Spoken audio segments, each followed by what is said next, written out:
Troisième et dernière vidéo consacrée au chapitre de géographie, les dynamiques des périphéries. Cette vidéo est consacrée à la leçon 2, les pays les moins avancés.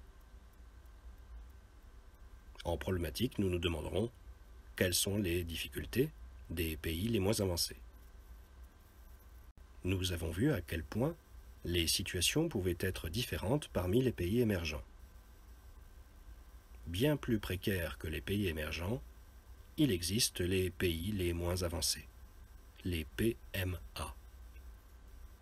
Ils se situent en bas de l'échelle en termes de revenus et se situent en majorité en Afrique subsaharienne, mais aussi dans l'Asie himalayenne, comme au Népal, ou en Amérique centrale et caribéenne, comme à Haïti. Ces pays se caractérisent par une grande pauvreté de leur population. 40% des habitants d'Afrique subsaharienne vivent avec moins d'$1 par jour. La pauvreté affecte aussi les conditions de vie. Ainsi, la faim est une réalité pour près d'1 milliard de personnes dans le monde. À cette insuffisante quantité de calories qui provoque la sous-nutrition, s'ajoute aussi la malnutrition, c'est-à-dire le problème de qualité de l'alimentation. Des maladies graves naissent de ces manques, comme le rachitisme. Les PMA sont aussi touchés par des problèmes sanitaires à cause d'un encadrement médical insuffisant. Des maladies infectieuses ou parasitaires frappent régulièrement ces pays, comme le paludisme ou la dengue. En Afrique subsaharienne, le sida fait ainsi toujours des ravages. L'instruction est également problématique dans ces pays où près de 500 millions d'adultes ne savent ni lire ni écrire. Et les 2/3 sont malheureusement des femmes. Sur le continent africain, on estime que 100 millions d'enfants ne vont pas à l'école. À l'heure de la mondialisation, l'économie des PMA est toujours marquée par une forte fragilité.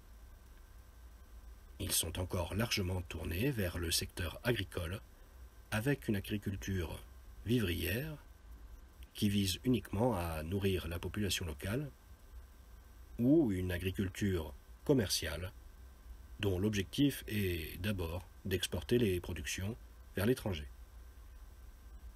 Ces pays ne sont pourtant pas dépourvus de richesses en matières premières et de ressources naturelles. Ainsi, le sous-sol africain contiendrait 30% des réserves mondiales de minerais, métaux précieux et diamants.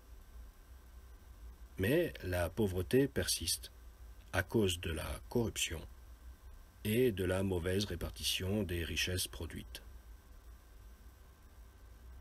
C'est pourquoi les PMA restent en marge des grands flux commerciaux. Ils ont un besoin important de l'aide internationale. Les organisations non gouvernementales, les ONG, interviennent ainsi régulièrement dans ces pays pour mettre en œuvre ou accompagner des projets de développement.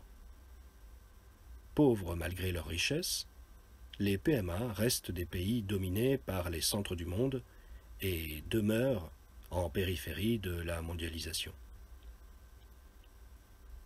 Et si ces périphéries peuvent parfois être des centres d'une économie mondiale, c'est malheureusement d'une économie parallèle, illégale et criminelle, avec le trafic de drogue en Afghanistan par exemple, ou encore les centres terroristes en Afrique de l'Ouest.